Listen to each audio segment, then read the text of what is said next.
Hallelujah, praise the Lord.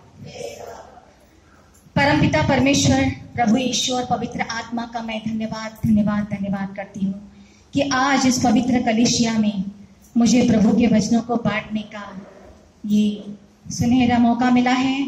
प्रभु धन्यवाद।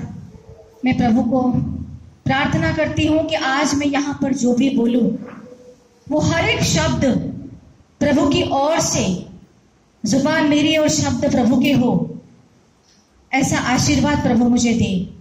मेरे वचनों के द्वारा आज सभी को, प्रभु के वचनों के द्वारा आज सभी को आशीष मिले, ऐसी प्रार्थना मैं परमपिता परमेश्वर प्रभु यीशु से करती हूँ। आमीन। आज काफी कम लोग हैं, सब लोग छुट्टी गए शायद, राइट? समर वेकेशन चल रहा है ना, स्कूल्स की छुट्टी है, तो everybody is busy. Alright, no issue. और आज हम लोग बात करेंगे होप्स के बारे में, आशा के बारे में हम बात करेंगे। वो दूसरे माले वाली आशा नहीं, आशा जो हमारे मन में होती है, हम उस आशा के बारे में बात करेंगे। हर एक इंसान की, हर एक मनुष्य की, हम सभी की कोई ना कोई आशा होती है। कुछ लोगों की बहुत सारी आशाएं होती है। आशा से एक लॉटरी का टिकट खरीदते हैं और कहते हैं कि शायद ये मुझे लग जाए। ऐसी आशा है कि ये लॉटरी का टिकट मुझे लग जाए। आशा रखते हैं लोग कि अगले साल मेरा खुद का फ्लैट हो जाए नारीमन पॉइंट में। आशा रखते हैं लोग कि बच्चों की, बेटियों की, बेटों की शादी ये साल में हो जाए। बहुत सारी आशाएं होती है। हमारा इंडिया वर्ल्ड कप जीत ले, ये आशाएं होती हैं। लेकिन हर बार हमारी आशाओं के साथ में एक शायद लगा हुआ है। शायद ऐसा होगा, शायद हम जीत जाएंगे, शायद हमें ये मिल जाएगा, शायद हमें ये होगा, शायद हमें वो होगा। इसका मतलब हमारी जो आशाएं हैं वो निश्चित नहीं है, क्योंकि कल क्या होगा यह हमें पता नहीं है। इसीलिए हम लोग जब होप्स करते हैं, आशा करते हैं, तो हमेशा यही सोचते हैं कि शायद ये आशा पूरी हो जाए। लेकिन प्रभु ने हमें जो आशा दी है वो आशा कॉन्क्रीट है, मजबूत है, निश्चित है, और वो कभी भी चेंज होने वाली नहीं है, बदलने वाली नहीं है। क्योंकि जैसा कि हम सभी जानते हैं, इस पुस्तक में लिखी हुई प्रभु की हर एक बात सच है। उसी तरह से प्रभु ने हमें बहुत सारी आशाएं दी हैं। आज हम उसी आशाओं के बारे में बात करेंगे। जैसा कि मैंने कहा कि आशाएं तो हम सबको बहुत होती है, लेकिन कुछ ऐसे लोग भी हैं जिनके पास कोई आशा ही नहीं होती है, 24 घंटा निराश ही रहते हैं। मैं सुबह 5:40 पे उठती हूँ। हमारे घर के पास में एक बहुत बड़ा गार्डन है, इट्स अ जॉगर्स पार्क, मतलब वहां पर लोग जॉगिंग करने के लिए, वॉक करने के लिए आते हैं। मैं उस गार्डन में जाती हूँ, इतना अच्छा लगता है, इतना प्लीजेंट लगता है। ओपन स्काई, आसमान है, पंछियों की चहचहाहट होती है, ठंडी हवा चलती है, और बहुत सारा ग्रीनरी होता है, फ्लावर्स कलर के। वो देख के मैं ईश्वर को धन्यवाद करती हूँ कि ईश्वर, आपने कितनी सुंदर, कितनी प्यारी सृष्टि हमारे लिए बनाई है, जिसमें आनंद ही आनंद है, और मेरे चेहरे पे एक स्माइल आ जाता है। जब मैं वॉक करने जाती हूँ तो सामने से बहुत सारे लोग आ रहे जा रहे, वॉक कर रहे हैं। कुछ लोग ऐसे वॉक करते हैं, ऐसे चलते हैं, जैसे ऐसे लगता है कि धरती पे बहुत बड़ा एहसान कर रहे हैं कि वो लोग चल रहे हैं। वजन बढ़ गया है, बीपी हो गया है, डायबिटीज हो गया है, इसलिए डॉक्टर ने कहा है कि आपको चलना है, लेकिन चलते हैं उनकी शक्ल पे 12 बजे, ऐसे करके चलते हैं, और इतना धीरे धीरे चलते हैं कि ऐसे लगता है कि इनके पैर के नीचे अगर चींटी भी आएगी वो भी नहीं मरेगी। इतना धीरे धीरे चलते हैं, तो आपके बॉडी का कैलोरीज क्या बर्न होगा, क्या आपका पसीना आएगा और क्या आपका वजन कम होगा। फेस पे 12 बजे, इतनी निराशा फेस पे लेके चलते हैं। सामने से एक हमारे बिल्डिंग की लेडी आई, उनको देखते ही वो पहचान वाला लगता है, तो हम लोग डेफिनेटली हमारे फेस पे एक स्माइल आता है। मैंने एक ब्रॉड स्माइल दिया, हाय गुड मॉर्निंग। उसने मेरी तरफ ऐसे देखा, का गुड मॉर्निंग। मैंने कहा क्यों, क्या हुआ? अरे सुबह से मेरा कमर बहुत दुख रहा है, मेरा पीठ भी बहुत दुख रहा है, डॉक्टर ने बोला सुबह चलने का, तो मैं चलती है। तो मैंने कहा मेडिसिन लो ना, कोई दवाई लो, कुछ करो, आपको इतना सारा पेन है। तो शी सेड कि कितना डॉक्टर को दिखा दिया, कितना दवाई लिया, क्या क्या किया, कुछ ठीक होता नहीं, ये तो ऐसे ही रहने वाला है, मेरा कभी भी ठीक नहीं होगा। तो इस तरह के लोग होते हैं निराशावादी लोग, जिनकी जिंदगी में आशा नाम की चीज ही नहीं। कुछ भी बोलो उनको निराशा, कुछ नहीं होने वाला, कुछ नहीं होने वाला। अरे क्या कुछ नहीं होने वाला? मैंने कहा आप ना एक काम कीजिए, आप ना बाइबल पढ़िए, बाइबल पढ़िए, इसमें बहुत पावर है। अरे डॉक्टर का इतना बड़ा बड़ा दवाई लिया, उससे कुछ नहीं हुआ, इससे क्या होएगा, ये पढ़ने से क्या होएगा? ऐसे आपको पता नहीं है ये कितना चमत्कारी चीज है। इसका एक एक वचन इतना पावरफुल है कि जिंदगियां बदल देता है। इसका एक एक वचन मैंने देखा है, मैंने अपनी आंखों से देखा है, मैंने सुना है, और मैं जानती हूं कि जो लोग आत्महत्या करने के लिए जाते हैं, जिनके मन में निराशा भरी पड़ी होती है, और ऐसे ऐसे कुछ बाइबल के वचन उन्हें सुनाए जाते हैं और वो अपना इरादा बदल देते हैं आत्महत्या करने का। इतनी पावर इस वचनों में है, इस पुस्तक के वचनों में है। सो आशा हमें ये बुक देता है, और इसमें जो भी आशाएं है वो कॉन्क्रीट है, सच्ची है और 100% सही है। हम लोग देखेंगे बाइबल में हमें ईश्वर किस तरह की आशाएं देता है। 1 पत्रस का 1 अध्याय 1:3। हमारे प्रभु यीशु मसीह के परमेश्वर और पिता का धन्यवाद हो, जिसने यीशु मसीह के मरे हुओं में से जी उठने के द्वारा अपनी बड़ी दया से हमें जीवित आशा के लिए नया जन्म दिया। जीवित आशा, बाइबल हमें जीवित आशा देता है। ऐसी आशा जो मरी हुई नहीं है, जीवित आशा है। इस आशा के साथ हमें जीना है, क्योंकि हमें पता है कि ये लाइफ का तो हमारा कुछ ठिकाना नहीं है, क्योंकि यहाँ पर तो कब क्या होगा नोबडी नोस। तो हमारे लिए एक स्वर्ग में हमारा उद्धार होगा, और हमारे पास एक अनंत जीवन है जो बहुत ही सुंदर है और वो कभी खत्म नहीं होने वाला। ये आशा, ये जीवित आशा ईश्वर हमें देता है। अब मुझे किसी से मेरी बात चल रही थी, चर्चा चल रही थी, तो मैंने उसे ऐसे ही कहा कि हमारा उद्धार होगा, बाइबल से हमें आशा मिलती है कि हमें अनंत जीवन मिलेगा। तो उन्होंने कहा क्या इस लाइफ में तो इतने सारे प्रॉब्लम है, अगर प्रभु यीशु हमारी ये लाइफ के प्रॉब्लम सॉल्व कर दे तो बहुत है। वो लाइफ में किसने देखा है, कौन मरने के बाद वापस आके बताता है कि वहां पे जाके क्या है, उद्धार हो रहा है कि नहीं हो रहा है, या क्या हो रहा है। ये जो लाइफ है इसमें कुछ कर सकता है क्या, इसमें कितनी तकलीफ है हम लोगों को, कैसे जी रहे हैं हम लोग, ये प्रॉब्लम है, पैसा नहीं है, घर नहीं है, ऑल दिस लाइक बहुत सारी चीजें उन्होंने मुझे बोली कि ऐसा सब है। तो मैंने कहा कि ये सब प्रॉब्लम्स तो आपके हैं और आपके अपनों के हैं। आपको घर नहीं है, आपके बच्चों को रहने के लिए घर नहीं है, आपके पास पैसा नहीं है, स्कूल का फीस नहीं दे सकते और ऑल दिस।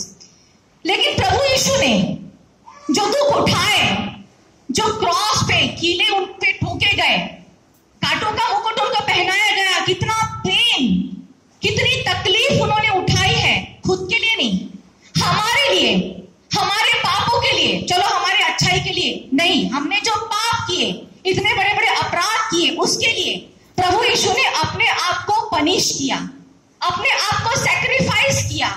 अगर आप उस बारे में सोचते भी हो तो आपको आपकी जिंदगी का जो दुख है, जो भी छोटी मोटी प्रॉब्लम्स है, नौकरी नहीं है, ये नहीं है, पैसा नहीं है, वो नहीं है, ये सारी चीजें आपको बहुत छोटी लगने लगेगी जब आप उस बारे में सोचेंगे कि वो तकलीफ, वो दर्द, उसके बारे में सोचेंगे, तब आपको पता चलेगा। एक वचन और पढ़ेंगे, पत्रस का ही है, 4 अध्याय का 12 वचन है।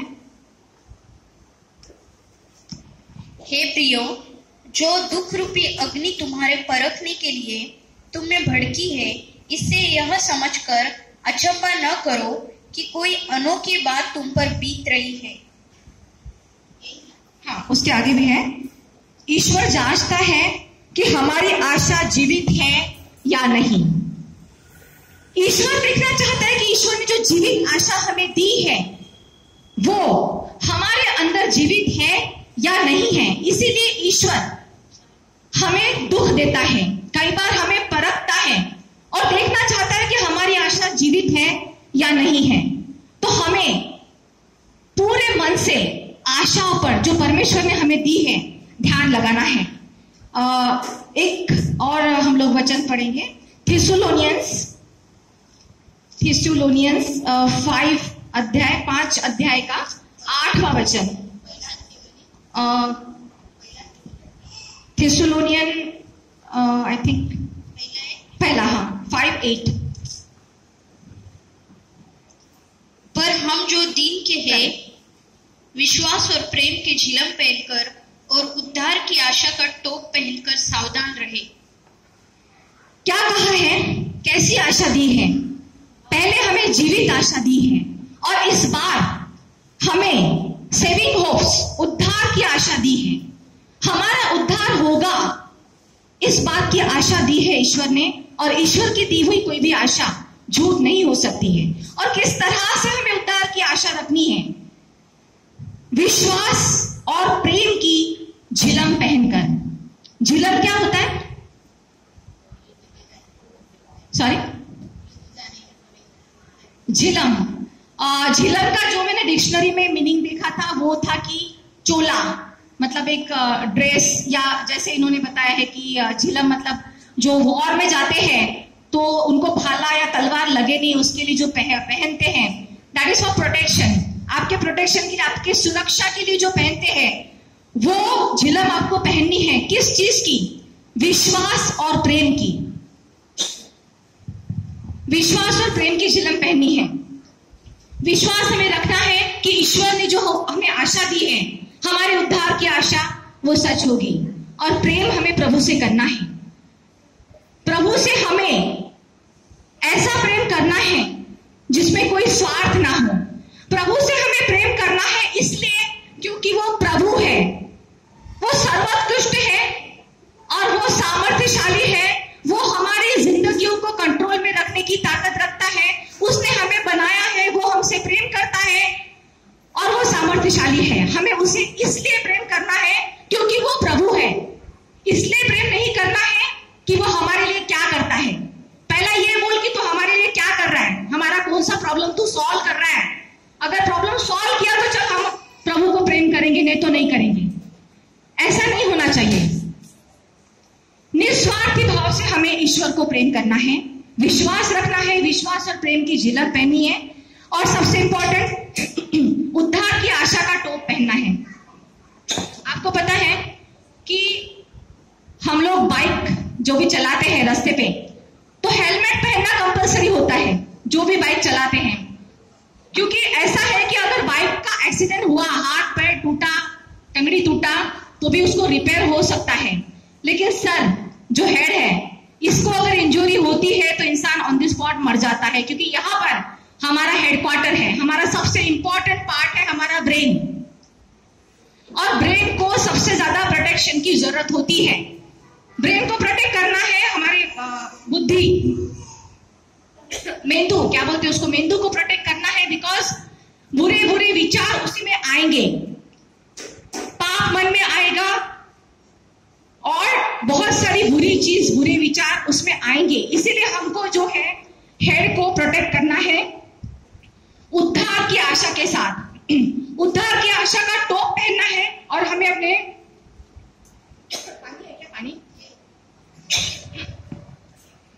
हमें सिर को जो है,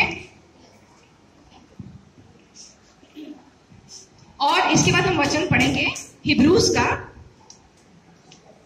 13:5, हिब्रूज 13:5। हमें विश्वास, प्रभु ने हमसे कहा है कि प्रभु हमें हमेशा साथ रहेगा। तुम्हारा स्वभाव लोभ रहित हो। नहीं, हिब्रू 13:5,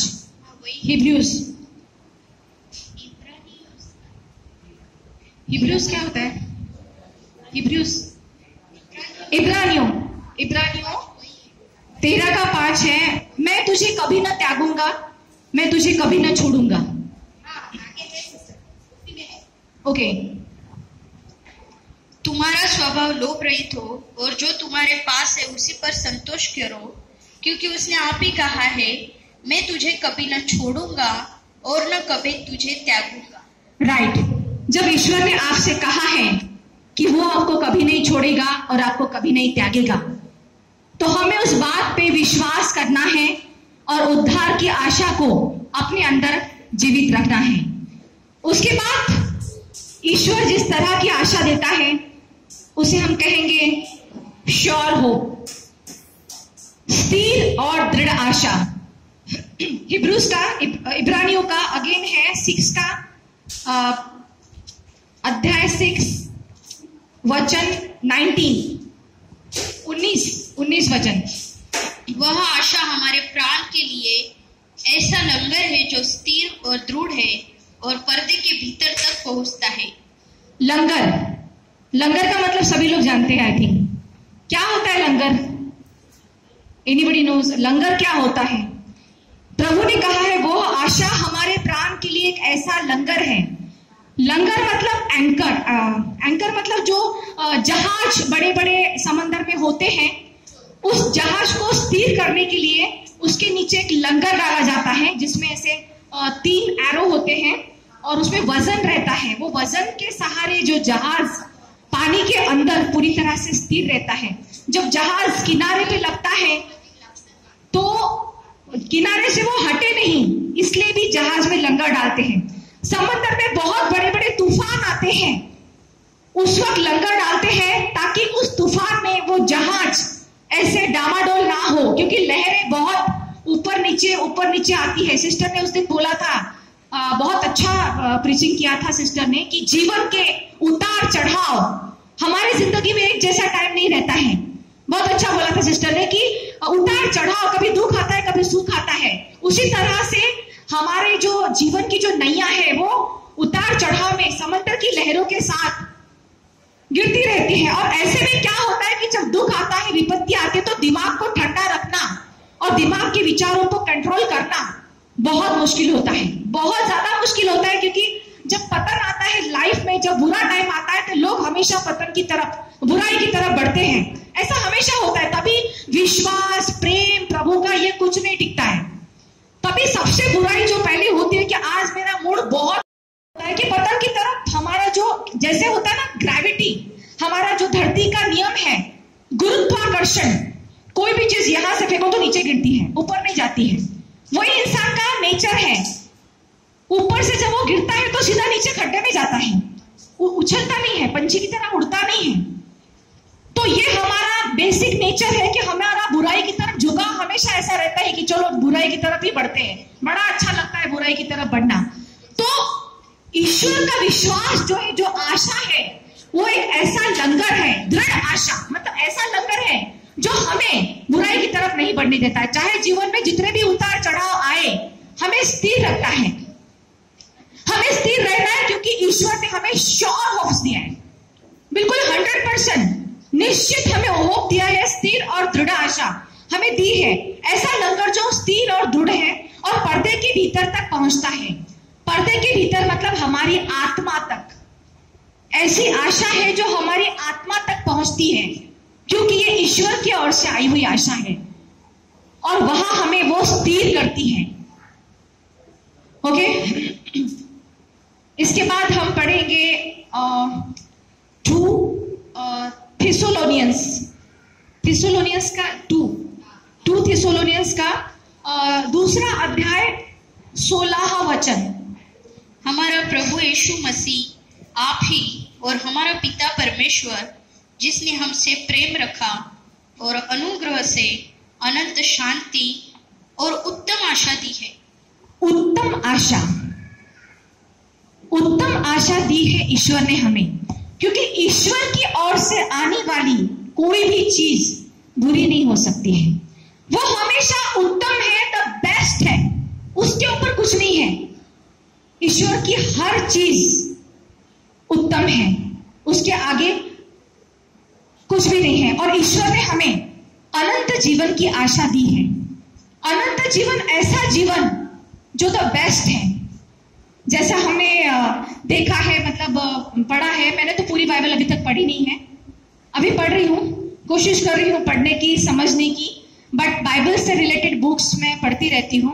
और अभी यूएसए का एक इंस्टीट्यूट है ओहियो में, वहाँ से मैं बाइबल का मतलब थियोलॉजी का डिग्री कर रही हूँ। तो मतलब इट विल टेक टाइम, अभी समय लगेगा। तो उसमें मुझे बहुत सारी चीज़ें समझने को मिलती है, क्योंकि उसका डीप स्टडी किया हुआ है। डॉक्टरेट का जो डिग्री है उसका बहुत डीप स्टडी उसमें किया गया है। तो ऐसी बहुत सारी चीज़ें उसमें से मुझे समझ में आती है कि अनंत जीवन के बारे में आई थिंक लास्ट चैप्टर में बहुत कुछ लिखा है कि अनंत जीवन कैसा होगा। जैसे उस दिन पास्टर ने भी बताया कि सोने का फर्श होगा और हीरे जवाहरात, और वहां पर सबसे इंपॉर्टेंट चीज ये होगी कि वहां पर कोई चिंताएं, परेशानी, दुख, शारीरिक दर्द, किसी रिलेटिव का बीमारी, परेशानी, किसी का डेथ, कुछ भी नहीं होगा। सिर्फ शांति, परम शांति और आनंद। मन वहां पर हमेशा प्रसन्न रहेगा, हमेशा खुश रहेगा, क्योंकि ईश्वर आपके साथ है। आप उसके साथ रहने के लिए जा रहे हो। ऐसा एक खूबसूरत सा अनंत जीवन ईश्वर आपको दे रहा है और इसकी आशा आपको दे रहा है, और वो आशा कभी भी नहीं टूटने वाली।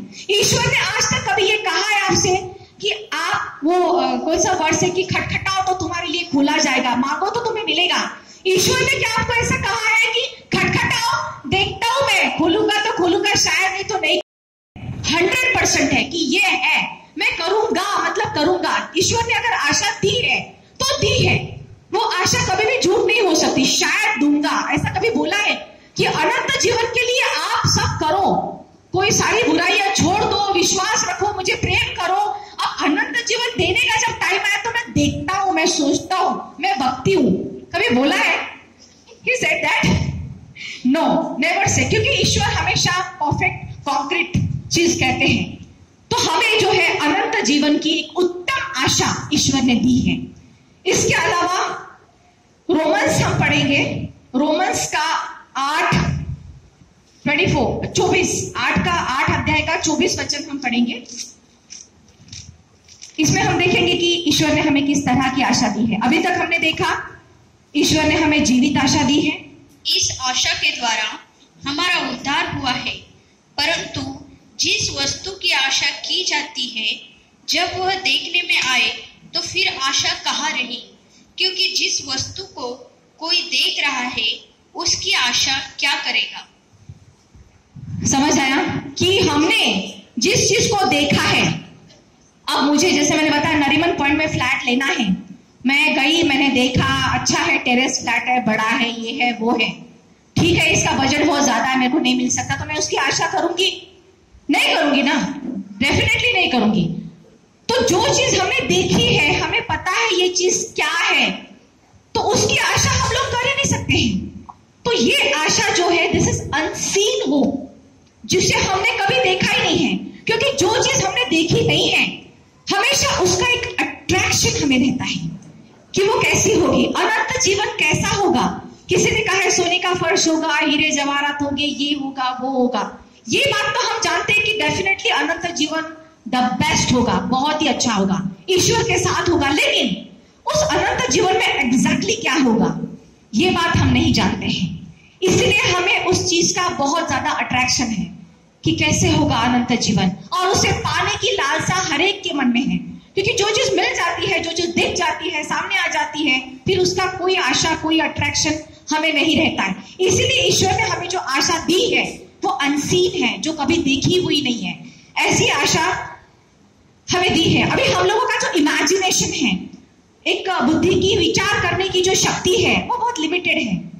ईश्वर की विचार करने की शक्ति, ईश्वर का जो कार्य है, ईश्वर का समझ है, वो हमसे कई हजारों, करोड़ों, मिलियन, मल्टी मिलियन, कितनी ज्यादा है, उसका हम लोग कोई हमारे पास में मेजर नहीं है हमारे पास कि इतना है, क्योंकि ईश्वर अनंत है, अमर्याद है। तो हमने जो सोचा है हमारे अनंत जीवन के बारे में, वो हमने हमारी बुद्धि के हिसाब से सोचा है। जो हमारी छोटी सी बुद्धि है, हमने जो फिल्मों में देखा है, हाँ एक ऐसा स्वर्ग में जाते हैं, ये ऐसा रहता है, धुआं धुआं रहता है नीचे, एंड ऑल दिस सीरियल्स में देखा है या किसी बुक में पढ़ा है या किसी के पास जाने के बाद क्या होगा, क्योंकि ईश्वर का इमेजिनेशन जो है वो हमारी इमेजिनेशन से अलग है, डिफरेंट है, बड़ा है, और हम सोच नहीं सकते कि अनंत जीवन कैसा होगा, और ईश्वर ने उसे सीक्रेट रखा है। इसलिए हमें अनसीन होप्स देता है ईश्वर। और क्योंकि जिस वस्तु को कोई देख रहा है उसकी आशा क्या करेगा। सब लोगों ने यहाँ से देख लिया कि अनंत जीवन ऐसा है, तो क्या आशा करने का उसकी। ऐसे एक अनसीन अनंत जीवन की हम होप करते हैं जो हमने देखा नहीं है, और ऐसी आशा हमें ईश्वर देता है। नेक्स्ट हम लोग आगे बढ़ेंगे। धन्य आशा, ब्लेस्ड होप। ऐसी आशा है जो सचमुच धन्य है। तीतुस 2:13, तीतुस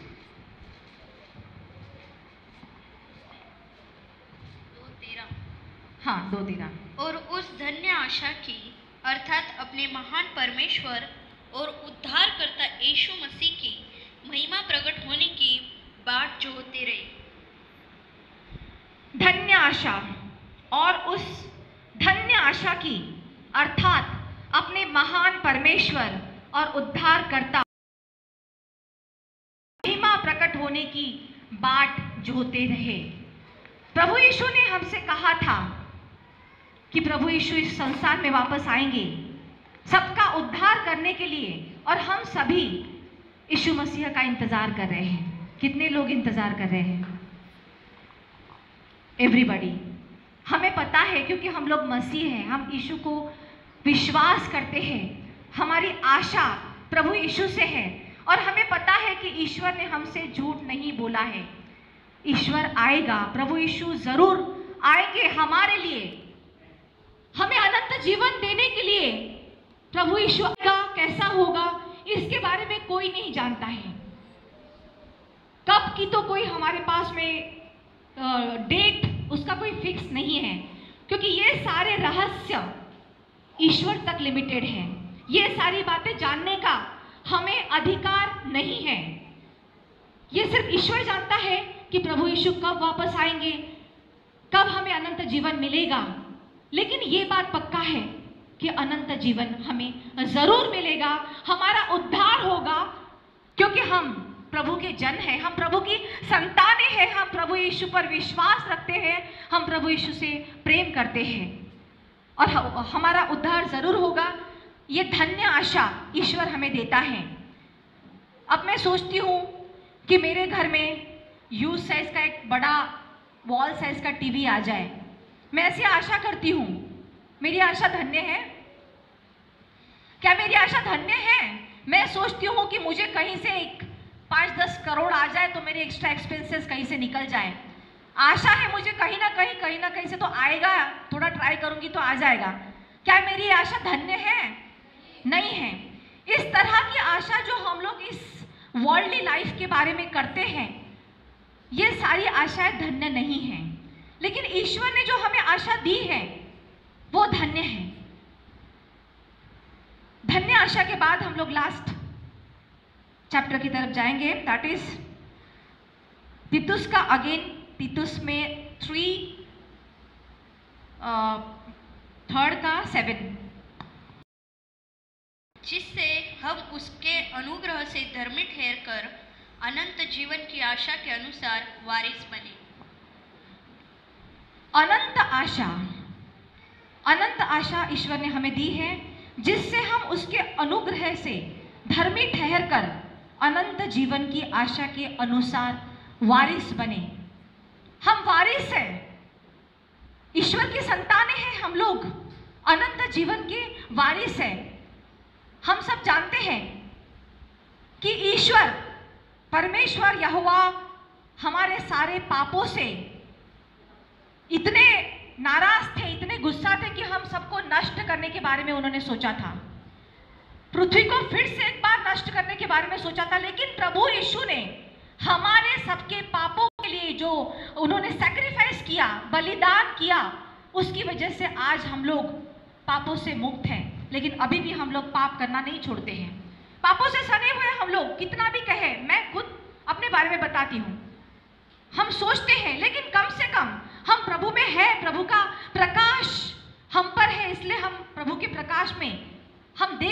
कि हम कौन कौन से पाप कर रहे हैं।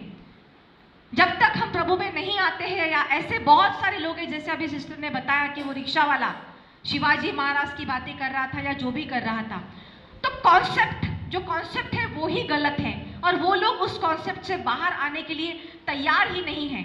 मैंने बहुत बार देखा, मैंने बहुत बार लोगों को समझाने की कोशिश की, मुझे जो भी मिलता है, जहाँ भी मिलता है, थोड़ा सा भी कोई डिस्कशन का समय आता है, मैं सीधे शुरू हो जाती हूँ। आप बाइबल पढ़ो, बाइबल के वचन पढ़ो, ये लिखा है, वो लिखा है, और इतने सारे वचन हैं कि हर सब्जेक्ट के रिलेटेड कोई ना कोई वचन मुझे इसमें से मिल जाता है और मैं उन्हें बता देती हूँ। कुछ लोग ऐसे होते हैं, थोड़ा सोचते हैं कि उन्हें लगता है कि शायद सच बोल रही है, थोड़ा सा झुकाव होता है, लेकिन फिर वो जो ऐसे ऐसे झुकते हैं और फिर वापस ऐसे आ जाते हैं। ऐसे होता है क्योंकि कांस्टेंट विचार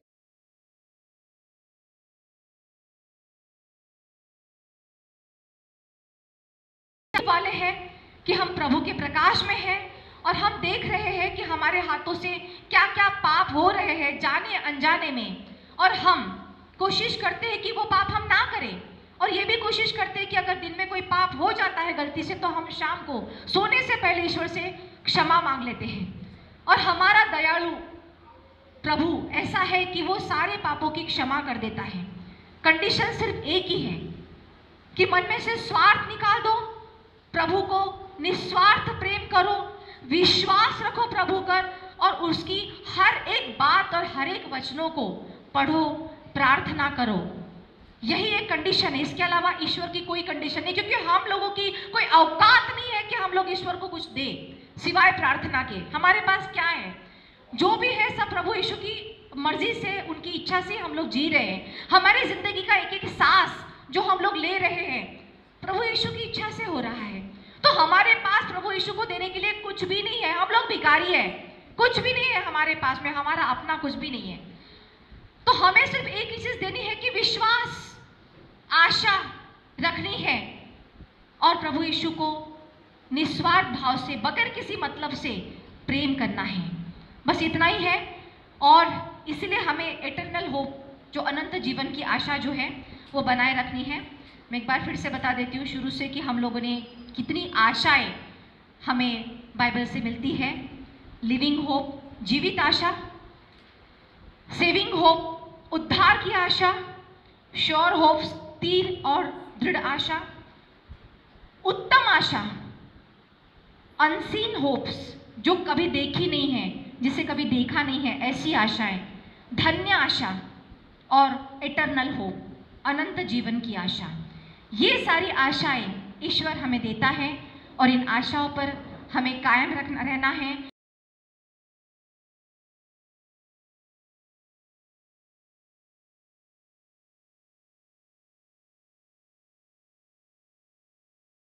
ने जो हमें आशा दी है वो आशा जरूर पूरी होगी। ईश्वर हमें संभाल रहा है, ईश्वर हमारी हर जरूरत का ख्याल रख रहा है। इसी आशा के साथ हमें जीना है और जीवन का हर एक पल खुशी खुशी बिताना है। चलिए हम लोग प्रार्थना करते हैं, प्रार्थना के लिए खड़े हो जाते हैं, ऊपर उठाएंगे। हे परमपिता परमेश्वर, पुत्र प्रभु यीशु, आपका धन्यवाद धन्यवाद धन्यवाद करते हैं। आज इस पवित्र कलीसिया में आपके पवित्र वचनों को हमने सुना। प्रभु आप हमारे साथ इस पवित्र कलीसिया में मौजूद है, इस बात पर हम विश्वास करते हैं। प्रभु आज यहाँ पर सभी अपने मन में कोई ना कोई आशा लेकर आया है प्रभु, और प्रभु के पवित्र नाम से हम प्रार्थना करते हैं प्रभु इन सब की आशाएं पूरी हो। बीमारी से छुटकारा पाने की आशा, गरीबी से, दुखों से, परेशानियों से, चिंताओं से छुटकारा पाने की आशा, सारी आशाओं को पूरा कर दो प्रभु यीशु। आज कोई भी यहाँ से खाली हाथ वापस न जाए प्रभु। प्रभु यीशु सबके दुखों को दूर करने वाले महान सामर्थ्यशाली प्रभु यीशु, आज सभी के मन को पवित्र आत्मा से भर दो प्रभु। आज हर एक के जीवन में आपका अद्भुत चमत्कार कर दो प्रभु। मुर्दों को जिलाने वाले परमेश्वर, लंगड़ों को चलाने वाले, अंधों को आंखें देने वाले हमारा महान परमेश्वर, हमें पापों से क्षमा दिलाने वाले परमेश्वर, हम आपका धन्यवाद धन्यवाद धन्यवाद करते हैं प्रभु। ये छोटी सी प्रार्थना प्रभु यीशु के नाम करते हैं, आमीन।